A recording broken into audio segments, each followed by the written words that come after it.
Border Gateway Protocol is the routing protocol that connects the entire Internet. While that description makes BGP sound simple, it's a bit more complicated. Routing in a flat local area network is easy. Every device is connected to the same computer network, and they use local network addresses to communicate with other devices and resources.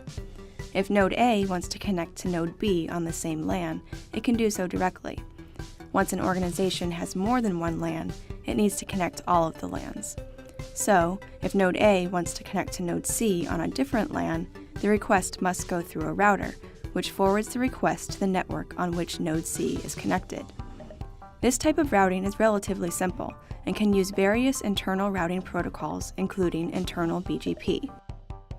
Large organizations and most ISPs manage Internet connectivity for multiple network sites and locations. This is called an autonomous system, or AS. While networks inside an AS handle routing for their own local traffic, a BGP router directs all inbound traffic into the autonomous system, and all outbound traffic going to the Internet from inside the AS. The public Internet comprises thousands of these autonomous systems, and BGP directs how packets should be forwarded between them. When a BGP router connects to a router in a neighboring AS, it's called external BGP.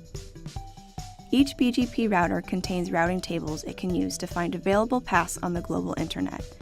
When a BGP router receives a request, it uses this information to determine the best path to the destination. For BGP to work, AS operators need to trust each other. As such, they configure peering agreements that enable them to establish direct connections with each other and permit BGP traffic to travel throughout their autonomous systems.